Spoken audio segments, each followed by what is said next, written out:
আচ্ছা বলেন বাপ, আপনাদের গ্রামে যখন বিয়ে হয়, এই যে বিয়ের আগে কাঁচা হলুদ বেটে ছেলের গায়ে মাখানো হয়।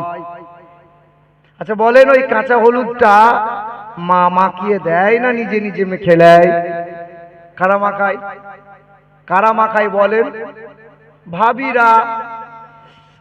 আপনি তো একবার বলতে পারলেন না মা আজ বিয়ে করে নিয়ে এসছে, দি বউয়ের গলা ধরে ছবি তুলেছে, ওই যে তোমার পুতাটা, তোমার ছেলেটা, দি ছবি তুলে মোবাইলে ফেসবুকে ছেড়ে দিয়ে বলছে দেখ দেখ গোটা গ্রামের লোক দেখ কি মাল এনেছি, দেখ একবার দেখ। বলো লজ্জা আছে, শরম আছে? বলো বলো। ঘরের একজন মহিলা সবচেয়ে বেশি তাকে সাবধান আর পর্দা হতে হয় দেওর থেকে। বিয়ের আগের দিন ভাবি, আদরের ভাবি, শখের ভাবি কাঁচা হলুদ নিয়ে কোথায় কোথায় হাত দেয়, কোথায় কোথায় হলুদ মাখায়। বাপ মানা করে না, এটা যে হারাম কাজ। মুরব্বী বাপ জঙ্গিপুর বাজার করতে গেছে, ওই মুরব্বী চাইছে না যে ওই মেয়েটাকে দেখি, ওই এমন পোশাক পরে গেছে আপনি দেখবেন না, আপনাকে জোর করে এরকম করে দেখাবে, দেখো লজ্জা নাই, শরম নাই, হায়া নাই।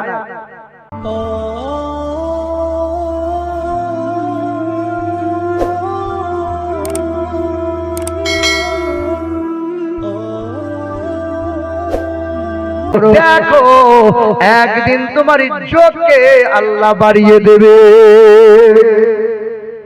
হ্যাঁ, মা ভালো হতে হবে, বাপকে ভালো হওয়া লাগবে।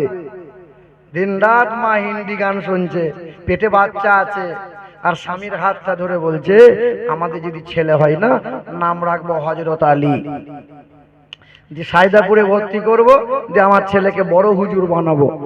ফেরেশতা বলছে তোর ছেলে হুজুর হবে, এঁড়ে গরু তৈরি হবে তোর ছেলে। হ্যাঁ গো, ও সিরিয়াল কাজা করে না, ও জীবনে পর্দা সেলাই চলে না। রাস্তা দিয়ে চলে তো অর্ধেকটা পেট বার করে চলে, রাস্তা দিয়ে চলে তো একদিক বুকটা খালি রেখে চলে। হায় হায়, লজ্জা শরম আছে ও?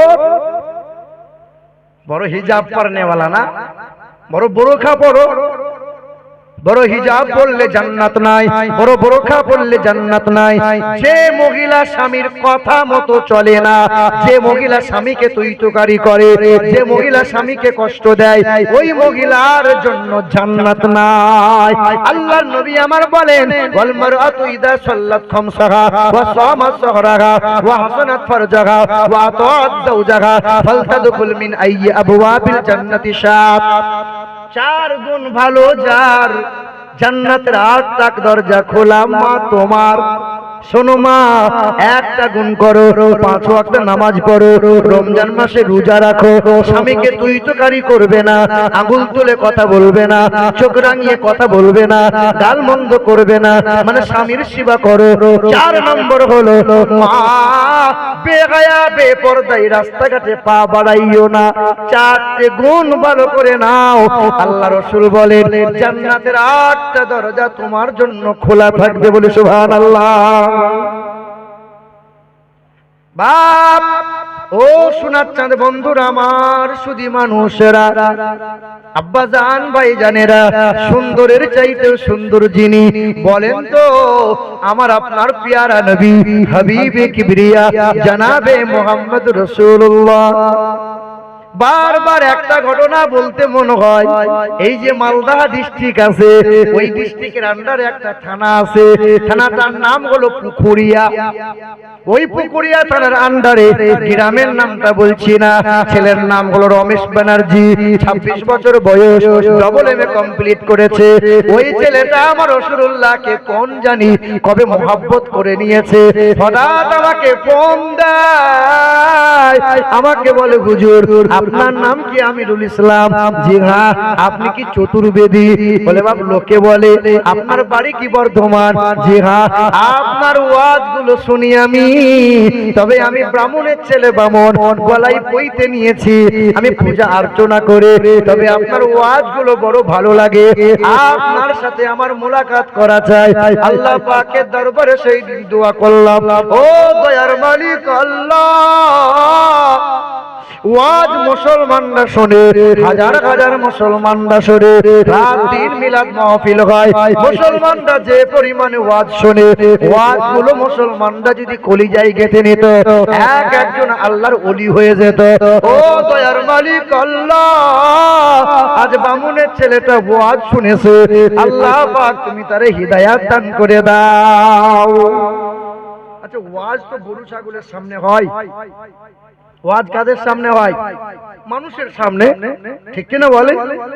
আপনার বাড়িতে গরু আছে, গরুর কানের কাছে ফুসফুস করে ওয়াজ করবেন, 3 ঘন্টা বয়ান করে বলবেন, এ গরু কালকে শ্বশুর বাড়ি যাব, 6 দিন আসবো না, বারান্দায় ঘাস থাকবে, খড় থাকবে, খিদে লাগলে খেয়ে নেবে, পিছনের দিকে বাথরুম আছে, টাইম মতো 2 টাইম পিছনে গিয়ে তুমি বাথরুম করে নেবে। আপনার গরুকে 3 ঘন্টা যদি বয়ান করা হয়, আপনার গরু কি শুনবে? আল্লাহ পাক বলে, বান্দা ওয়ালাকাদ যারানা লিজাহান্নামা কাসীরাম মিনাল জিন্নি ওয়াল ইনস লাহুম কুলুবুল লা ইয়াফকাহুনা বিহা ওয়া লাহুম আ'ইনুল লা ইউবসিরুনা বিহা ওয়া লাহুম আদানুল লা ইয়াসমাউনা বিহা উলাইকা কাল আনআম। কোরআনেতে পারা নম্বর 9, পৃষ্ঠা নম্বর 13, লাইন নম্বর 1। সন্দেহ হলে কোরআনেতে আছে, কাল দেখ। আল্লাহ পাক জানিয়ে দেয়, হে দুনিয়ার মানুষেরা, বুঝেও বোঝে না যারা, বিবেক আছে বোঝে না, দেখেও দেখে না যারা, চোখ আছে দেখে না, শোনেও শোনে না যারা, কান আছে শোনে না, ওরা কখনো মানুষের খাতায় পড়ে না। উলাইকা কাল আনআম, এটা মহান মালিকের ঘোষণা। তারা পশু পক্ষীর চাইতেও খারাপ, তারা মানুষ হতে পারে না। গরু ছাগল কুকুর বিড়াল সমাজ অত মানে না, যেখানে চাই পেশাব করে নেয়, লজ্জা শরম লাগে না, পশু বিবেক বুদ্ধি নাই, যেখানে ইচ্ছা পেশাব পায়খানা করে, বাধা দেওয়ার কেউ আছে? আপনার ঘরের ছেলেটা যেখানে সুযোগ পায় ছটছট করে প্যান্ট খুলে মুতে দেয়, মানে পেশাব করে দেয়, অর্ধেকটা পেশাব প্যান্টে লেগে যায়, বাপ বলে দেখ দেখ ছেলে মানুষ হচ্ছে দেখ। আল্লাহ বলে না, ও মানুষের খাতায় পড়ে না, কুকুরের চাইতে খারাপ, গধুর গাধার চাইতেও খারাপ, গরুর চাইতে খারাপ। গরু ছাগলকে ঘোলা পানি দাও, পুকুরের পানি দাও, ডোবার পানি দাও, নদীর পানি দাও, দেখবে না প্যাস লেগেছে পান করে। পশু, আপনার ছেলে কোনটা হালাল পানি কোনটা হারাম পানি বোঝে না, বন্ধু বান্ধবের পাল্লাই পড়ে, মাঝে মধ্যে হোটেলে যায়, টক টক করে বোতলে টান মারে, হ্যাঁ বাপ বলছে ছেলে মানুষ হচ্ছে। না না, তোমার ছেলেটা অমানুষের বাচ্চা হচ্ছে। আপনার ছেলেটা দিন গেলে পরে 10টা করে বিমল লাগে, গরুর মতো চিবাই মানুষ। তাহলে জলসা ওয়াজ কার সামনে হবে? বিবেকওয়ালা মানুষের কাছে হবে। হে যুবক, তুমি লেখাপড়া করো, ব্যবসা করো, বিজনেস করো, ড্রাইভারি করো, দোকানদারি করো, লেখাপড়া করো, বিএড করো, ডিএড করো, বিটেক করো, আইটিআই করো, পলিটেকনিক্যাল করো, যা করবে করো, কিন্তু বিয়াদব যেন হয়ে যেও না, বিয়াদব হয়ে যেও না, সুন্দর হও। ও মুসলমান, ওই বামুন ঘরের ছেলে বলল, হুজুর আপনার সাথে মোলাকাত করতে চাই, চলে এসো আমার বাড়িতে। সকালবেলা ইন্টারসিটি ট্রেন বর্ধমানের দিকে যায়, ইন্টারসিটি ট্রেন ধরে ওই ছেলেটা আমার বাড়ি হাজির হলো, দুপুর বেলায় হাজির হয়ে গেল, আমার সামনে বসে জিজ্ঞাসা করে, হুজুর বলেন বেদ পুরাণে মানে 4 বেদে কতবার আপনাদের নবী নবী নবীর কথা বলা আছে? আপনারা যে নবী নবী নবী নবী করেন, আমরা নবী নবী করি বলে এক শ্রেণীর বড় জ্বলন হয়, হয় কি হয় না? নবী নবী করি। আল্লাহকে জিজ্ঞাসা করো, আল্লাহ তুমি কি করো? আল্লাহ আল্লাহ বলে নামাজ পড়ি না, রোজা আমি রাখি না, দান খায়রাত যাকাত আমি দিই না, হজ আমি করি না। আল্লাহ কি করো? আল্লাহ বলে আমি শুধু নবী নবী নবী নবী করি, আমার ফেরেশতারা নবী নবী করে, तमाम নবী পয়গম্বরেরা নবী নবী করে, तमाम সাহাবায়ে কিরামরা নবী নবী করেছে। বড় পীর পিরানে পীর দস্তগীর নবী নবী করে গেছে। খাজা বাবা খাজা মঈনুদ্দিন হাসান সঞ্জরে নবী নবী করে গেছে। খাজা শেখ আহমদ শিরহান্দি নবী নবী করে গেছে। খাজা মখদুমা খাজা মখদুম খাজা শেখ বাহাউদ্দিন নকশবন্দি খাজা শেখ আহমদ শিরহান্দি ইমামে আজম আবু হানিফা ইমামে শাফি ইমামে মালিক ইমামে আহমদ বিন হাম্বল। হে মুসলমান, সুন্নিয়াতের জান ইমাম আহমদ রেজা ফাজলে বেরেলভী আলাইহি রাহমাতু ওয়া রিজওয়ান সবাইরা নবী নবী নবী নবী করে গেছে। আমরা আহলে সুন্নাত ওয়াল জামাতের মানুষ, আমরা সারা জীবন নবী নবী করে বাঁচতে চাই, নবী নবী করে মরে যেতে চাই। নবী নবী। বামুনের ছেলে বলে আপনারা নবী নবী করেন। আমি বললাম শোনো বাপ, তোমাদের চার বেদে কম বেশি ৭১ বার বলা হয়েছে নবীজির প্রশংসার কথা। এ মুসলমান সোনার টুকরো বন্ধুরা, আমাকে জিজ্ঞাসা করে হুজুর নবীর চরিত্র নিয়ে বেদ পুরাণে কি বলা আছে? আমি বললাম বলা আছে অষ্টগুণ প্রসংদি পর্যন্তি কৌলাঞ্চ তমসতঞ্চ বহুভাষিতাচ প্রজ্ঞাচ প্রক্রামচ বহুভাষিতাচ দানং যথা শক্তি কৃতজ্ঞতাচ ঈশ্বর সর্বস্ব জগতং ব্রহ্ম সর্বদং খালিদং ধর্মবাহং পাপ মাদাং আল্লাহ ইল্লাল্লাহ অনাদি স্বরূপাই জাগতাং বায়ানা। মহান প্রতিপালকের দরবার থেকে আসবেন একজন গুরু।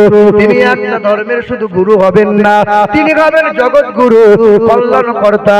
তিনি অষ্টগুণে গুণান্বিত হবে। বেদের ভাষায় লেখা আছে তিনি ১ নম্বরে লজ্জাশীল হবে। তিনি আমানতের কখনো খিয়ানত করবেন না। তিনি জীবনে কখনো কোনোদিন একটাও মিথ্যা কথা বলবেন না। হাত দিয়ে অথবা জুবান দিয়ে কোন মানবের সাথে দুর্ব্যবহার করবেন না। জীবনে কখনো কোনো দিন দানব অথবা পশু পক্ষীর সঙ্গে কখনো দুর্ব্যবহার করবেন না। যিনি জীবনে কখনো কোনো দিন বিনা কারণে গাছের ফল ফুল পাতা ছিঁড়বেন না। তিনি অল্পভাষী হবেন, তিনি নিষ্ঠভাষী হবেন, তিনি কালো মানুষদের মুক্তির সূর্য হবেন, নারীর স্বাধীনতার অগ্রদূত হবেন। তিনি হবেন জগৎ গুরু মহামানব মুহাম্মদ রাসূলুল্লাহ। তিনি অত্যন্ত লজ্জাশীল হবেন। এখন দেখেন মুসলমানের মেয়েরা আর আমাদের ঘরের ছেলেরা, মুরব্বী বাপ জঙ্গিপুর বাজার করতে গেছে, ওই মুরব্বী চাইছে না যে ওই মেয়েটাকে দেখি, ওই এমন পোশাক পরে গেছে আপনি দেখবেন না, আপনাকে জোর করে এরকম করে দেখাবে, দেখো লজ্জা নাই, শরম নাই, হায়া নাই। মানে মুসলমানের ছেলে জাঙ্গিয়াপুরের রাস্তায় ঘুরে বেড়াতে পারে? আচ্ছা বলেন বাপ, আপনাদের গ্রামে যখন বিয়ে হয়, এই যে বিয়ের আগে কাঁচা হলুদ বেটে ছেলের গায়ে মাখানো হয়, আচ্ছা বলেন ওই কাঁচা হলুদটা মা মাখিয়ে দেয় না নিজে নিজে মেখে নেয়? কারা মাখায়? কারা মাখায় বলেন? ভাবিরা। আপনি তো একবারও বলতে পারলেন না মা, ঘরের একজন মহিলা সবচেয়ে বেশি তাকে সাবধান আর পর্দা হতে হয় দেওর থেকে। বিয়ের আগের দিন ভাবি, আদরের ভাবি, শখের ভাবি কাঁচা হলুদ নিয়ে কোথায় কোথায় হাত দেয়, কোথায় কোথায় হলুদ মাখায়। বাপ মানা করে না, এটা যে হারাম কাজ।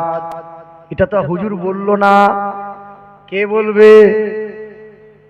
হ্যাঁ, আজ বিয়ে করে নিয়ে এসছে, বউয়ের গলা ধরে ছবি তুলেছে, ওই যে তোমার পুতাটা, তোমার ছেলেটা, দিয়ে ছবি তুলে মোবাইলে ফেসবুকে ছেড়ে দিয়ে বলছে দেখ দেখ গোটা গ্রামের লোক দেখ কি মাল এনেছি, দেখ একবার দেখ।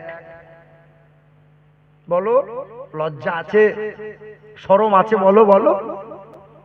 আবার যে মানুষটার ছেলে, মনে করো তোমার ছেলে কি আমার ছেলের বিয়ে ৬ লাখ টাকা নগদ নিয়েছে, ৭ ভরি সোনা নিয়েছে, গলায় সোনার হার, 4 আঙ্গুলে 4টে আংটি, আবার একটা অ্যাপাচি গাড়ি নিয়েছে। বাপ তো পেট মোটা করে বিয়ের আসনে বসে আছে, হায়ার করা তাগড়াই করা ভাড়া একটা মৌলবি নিয়ে গেছে।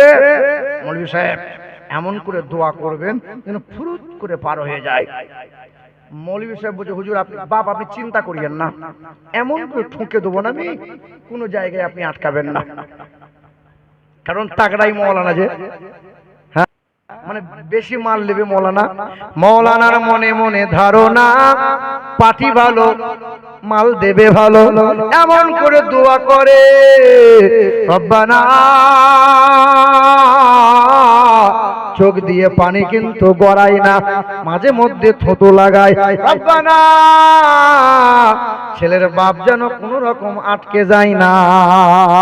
ফেরেশতা বলছে, মৌলানা তোকে আগে ছিলবো, তারপরে বেটার বাপকে ধরবো। সহজে ফেরেশতারা তোদেরকে ছাড়বে না। একবারও মৌলানা বলে না হারাম করে বিয়ে পড়ানো যায় না, হারাম জিনিস গলায় দিয়ে বিয়ে পড়ানো চলবে না। কারণ মৌলানা যদি বলে দেয় আমার ইমামতি আর মসজিদে টিকবে না। তাই তো সব মৌলানা সব সত্য কথা বলতে পারে না। আপনার গ্রামের ইমাম সাহেব জুম্মার দিনে দাঁড়িয়ে দাঁড়িয়ে যদি বুকে সাহস নিয়ে বলে দেয় সুদখোরের বাড়ি আমি ইমামের খাবার খাওয়া যাবে না, যারা বোতলে টান মারে জেনে বুঝে তাদের ঘরে খাবার খাওয়া যাবে না, দুই বোনকে একসাথে নিয়ে যারা সংসার করে তাদের ঘরে আমার খাবার খাওয়া যাবে না, যারা লটারি কাটে সুদের কারবার হারাম খায় তাদের ঘরে আমার খাবার খাওয়া যাবে না। জুম্মার দিনে মাগরিব বাদ কেশিয়ার হাজির হবে আর বলবে কেতা কম্বল গুটিয়ে নাও, চাকরি আর রইল না। কি বলছেন বলেন? মৌলভী সাহেবদের উপায় নাই, মৌলভী সাহেব চালাতেই হবে আপনাকে। চলছে, রাগ করিয়েন না, আব্বা কষ্ট নিয়েন না, ও মুরব্বী বাপ যারা দুঃখ নিয়েন না। বলেন তো কোন ওয়াজটা করছিলাম? দেখি কেমন ওয়াজ শুনছেন। কি ওয়াজ করছিলাম গো? পুকুরিয়া থানার আন্ডারে বাড়ি। ছেলে আমার সামনে হাজির হলো, ওই ছেলে আমাকে জিজ্ঞাসা করলো, ছেলেকে জবাব দিলাম, বিকাল হয়ে গেল। ওই ছেলে আমাকে বলে হুজুর আর গলার পইতে লাগবো না, গলার পইতে খুলে দিল। তার হৃদয়ে নবী নবী নবী নবী নবী নবী জায়গা করে নিয়েছে। ওই ছেলে বলে হুজুর আর দেরি করিয়েন না, এবার আমাকে গোসল করার সুযোগ দেন। আমার ঘরে গোসল করে দুমুঠো খাবার খায়। হুজুর এবার আপনি আমাকে পড়িয়ে দেন কালমা লা ইলাহা ইল্লাল্লাহু মুহাম্মাদুর রাসূলুল্লাহ। ছেলেটা কালেমা পড়ে নিল। ছেলের বুকে একটা কোরআন দিলাম, বাংলার অনুবাদ ছিল কানজুল ঈমান। ওই কোরআন বুকে নিয়ে বাড়ি যাবে। ছেলে আমাকে ঘুরিয়ে বলে হুজুর আমার নাম বাবা রেখেছে রমেশ, আপনি একটা নাম দেন। আমি আদর করে নাম দিয়েছিলাম, আমার নবীর বাবার নাম ছিল আব্দুল্লাহ। আমার নবী দুধ পান করেছিলেন মা হালিমার, তার সন্তান ছিল আব্দুল্লাহ। নবীর কাছে বড়, আল্লাহর কাছে বড় পিয়ারা দুইটা নাম, এক হলো আব্দুল্লাহ, এক হলো আব্দুর রহমান। যাও যাও তোমার নাম আজ থেকে আব্দুল্লাহ। ছেলেটা বাড়ি চলে গেল। কয়েকবার ফোনে যোগাযোগ হলো, হঠাৎ করে আর ছেলেটা ফোন করে না। বছর পার হয়ে গেল, 2 বছর পার হয়ে গেল, 2.5 বছর কেটে গেল। এই বছর রমজানের আগে ওই ইটাহার বলে একটা থানা আছে, রায়গঞ্জের আগে ইটাহার থানা, থানার আন্ডারে আমার মাহফিল ছিল। মালদা থেকে কম বেশি 60 কিলোমিটার রাস্তা। না জানি ছেলেটা জানতে পেরেছে আমিরুল ইসলাম বর্ধমান থেকে আসতেছে। হাজার হাজার জনতার ভিড়। রাত 11টার সময় স্টেজে উঠেছিলাম, 1:20-তে স্টেজ শেষ, আখেরি মোনাজাত হয়ে গেল। সব মানুষ ছোট বড় সবাই এসে সালাম মুসাফা করে, দোয়া দেয়, দোয়া নেয়, সবাই মনে আনন্দ হয়ে বাড়ি যায়। হুজুরের ওয়াজ শুনলাম, সবাই বাড়ি যায়।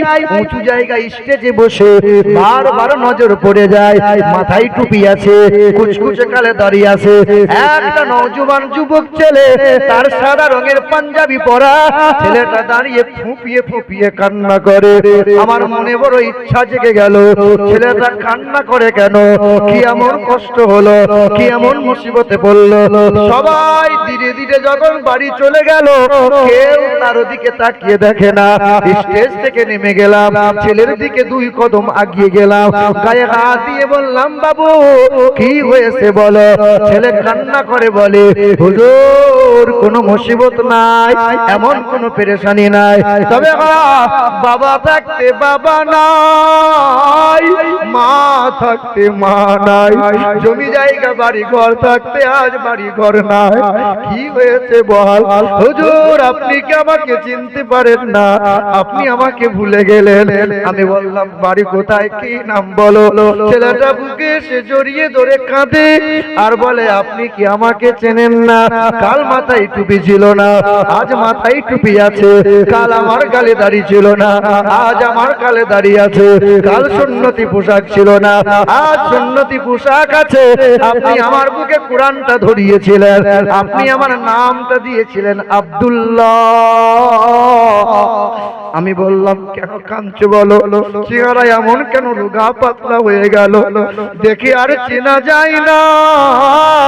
বলে, আপনার বাড়ি থেকে কোরআন নিয়ে এসেছিলাম, রাতের বেলায় গুনগুন করে কোরআন পড়তাম, মানুষের ভয়ে দিনের বেলায় পড়তাম না, মানুষ জানতে পেরে গেল, সত্য তো চাপা রয় না। পাড়ার মানুষ বাবার কাছে অভিযোগ দায়ের করলো, বাবা কোরআনটাকে নিয়ে নিল, কোরআনটাকে ছুড়ে দিয়েছিল, বুক বিছিয়ে দিয়েছিলাম, কোরআন জমিনে পড়তে দিই নাই। বাপ বলেছিল, কোরআন ছেড়ে দে, কোরআন ছেড়ে দে, বাপ মা যদি পেতে চাস। সেই দিন বলেছিলাম, বাপ ত্যাগ করে দিলাম, মা ত্যাগ করে দিলাম, কিন্তু কোরআন ফেলতে পারবো না।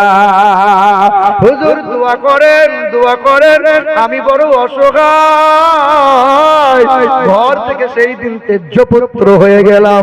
মা আদর করে ছেলেকে আর তাকিয়ে দেখে না, বাবা আর ছেলেকে ছেলে বলে ডাকে না, পাড়ার বন্ধু বান্ধব কেউ চেয়ে দেখে না।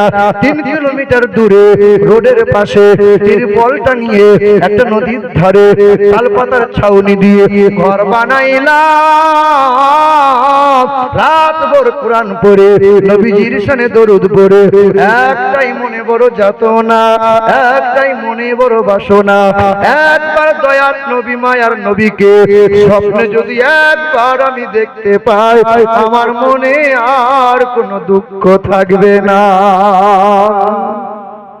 হুজুর আমার জন্য একটু দোয়া করেন, যেন একবার আমি দয়ার রসুলকে দেখতে পাই, একবার দয়ার নবীকে যদি দর্শন দিদার পাই, আমার আর কষ্ট বলে কিছু থাকবে না। ও মুসলমান, সুন্দরের চাইতেও সুন্দর ছিলেন রাসূলুল্লাহ। 1450 বছর কেটে গেল, 1440 পার হয়ে গেল।